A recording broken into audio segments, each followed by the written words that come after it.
So Maria Bartiromo, Mediaite says here, Maria Bartiromo draws heat for claiming some people told her the Biden White House sees Putin as a partner, not an enemy. So let's watch this video and then we'll respond to it. There are 3 simple changes I tell all of my arthritis patients to make. Number 1, you have to start. Absolutely. It is all incredibly significant, Pete. This is a very, very fragile situation and fast developing. The Congress will have serious decisions to make now in terms of sending Vladimir Putin a message. I can tell you for sure, I was on the phone all weekend with various people about this conflict right now, and what I took away from in all of my phone calls is the strategy of this administration has been underwhelming and not enough. Many people are expecting that the end of Ukraine is near, that this situation is pretty much pointing to a slow death for Ukraine because of this slow walking of a response.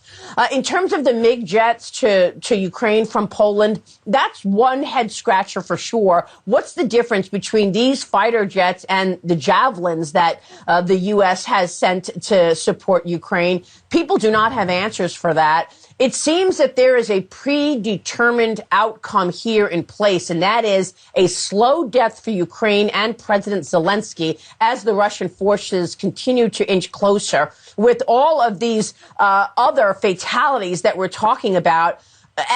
And some people have told me over the weekend that they feel that at the end of the day, this administration does not see Putin as the enemy. They see him as a partner on many issues. They see him as a partner on climate change. They see him as a partner on the Iran deal. When is this administration going to get serious in telling Vladimir Putin, we are done with partnerships? That means no Iran deal, walk away, no more renegotiating on America's behalf, no more products from Russia, truly a pariah for the world. But we're not there yet. And I don't know how many more deaths we are going to be talking about until we get there. But it seems that right now, the outcome is pretty clear, with Russian forces getting closer and closer to the capital and these provocative moves right near the Poland border and near U.S. military installations.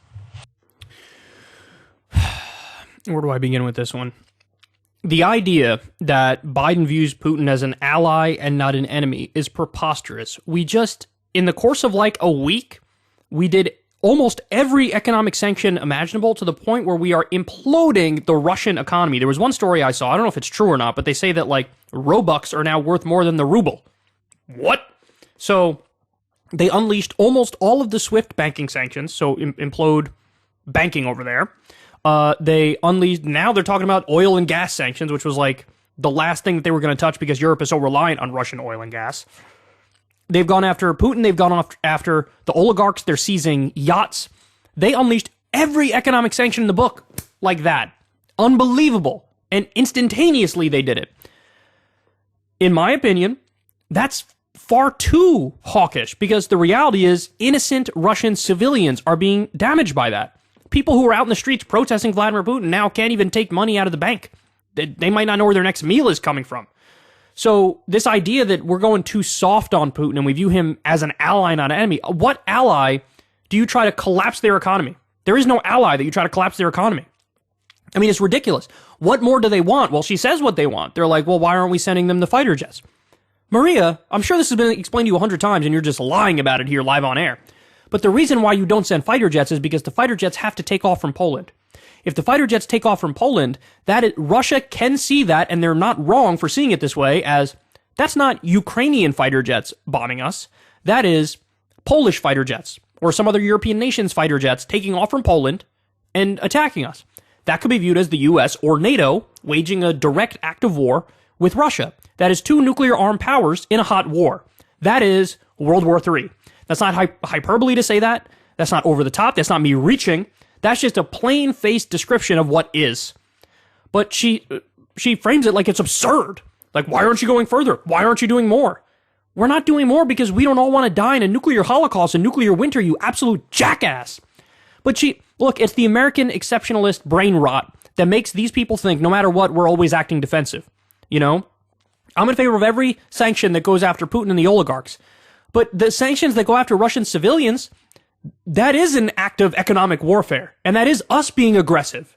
You know, it's like your mom used to say when you were a kid, 2 wrongs don't make a right. So they get to invade a sovereign country, bad, wrong, but then we get to make it so babushka can't go and take out some money to buy her next meal. What are we talking about here?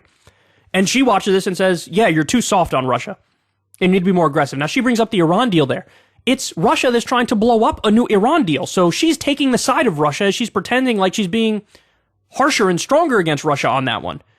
No, they're trying to blow up a new Iran deal because they don't want, you know, any sort of fail-safe, any sort of contingency plan for the U.S.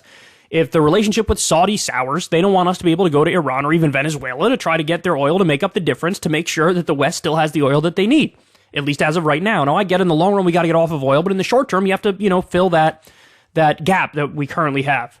So, I mean, she doesn't know anything.